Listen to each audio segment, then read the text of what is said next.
Hello everyone. I got 2 videos left to do for the homeless series, and hopefully tomorrow we will still be doing the live with Army Vet to discuss some of the homeless issues and how it relates to veterans and resources, and just kind of a random chat that's going to cover some important topics. Hopefully. I still need to get with him on that. But for this video, the subtopic is poverty. Because poverty is one of the main reasons why people get homeless. So poverty in the U.S. is measured in terms of the federal poverty line.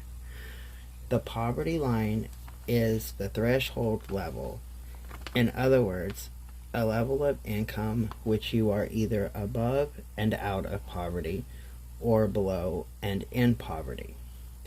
The poverty lines vary for how many people are in the household.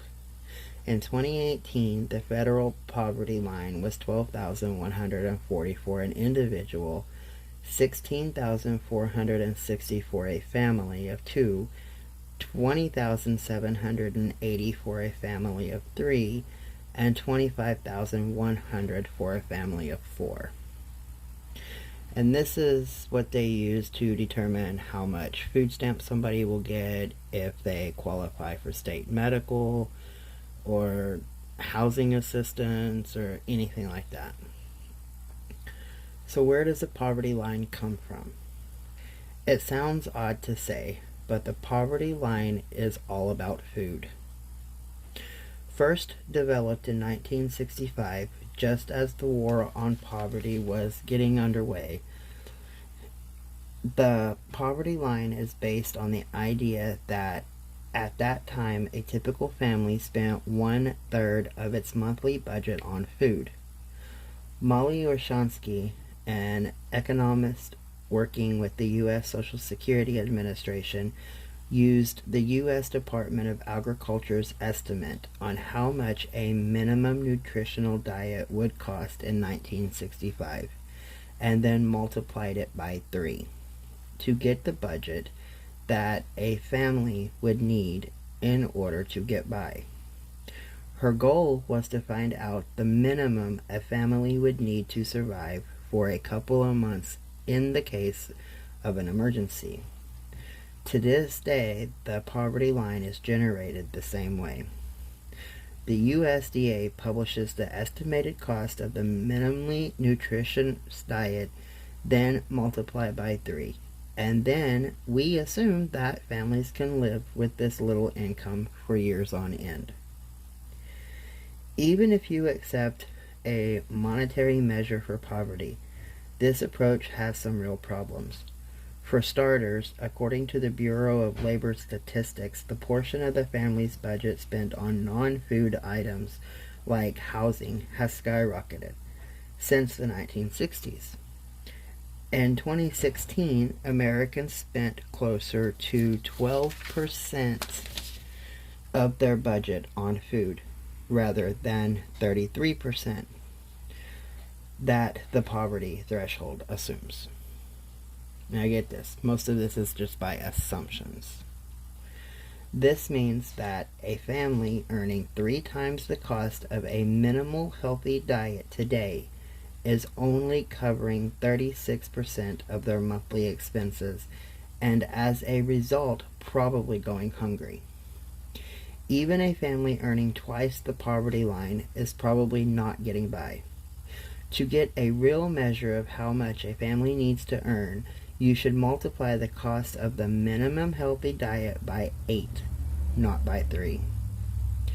The general absurdity of the national poverty guidelines is widely recognized, but changing them would have far-reaching political implications on social welfare programs, so there is little chance of improvement anytime soon.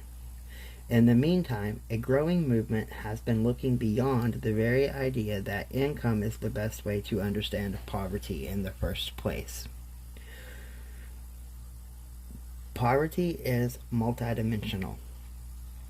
This is all about the U.S. poverty line, but it isn't the only poverty line out there. The World Bank and United Nations measure poverty as $1.95 a day. For instance, this is what comes up when folks talk about sustainable development goals and ending global poverty and extreme poverty. In recent years, though, more and more researchers and policymakers have been realizing that poverty is about more than just income. Take the World Bank measure of $1.95 for instance. Very few Americans live with less money than that, though some researchers would argue that a surprising number still do. Does that mean that someone sleeping on the streets on a cold winter night is not struggling from poverty? Poverty is about access to housing, food, health care, good schools, safe communities, and a living wage. Poverty is about rights, about participation, about discrimination. Poverty is multidimensional, and there are 9 key aspects of poverty. 1. Subjection. 2. Disadvantaged areas. 3. Work and employment related hardships. 4. Lack of adequate health and well-being. 5. Resources. 6. Stigma and shame. 7. Social isolation. 8. Unrecognized voice and participation. And 9. The struggle. Hopefully that puts a little bit of poverty and poverty lines and into perspective, and the fact that we are still based on what some lady thought was needed in 1965.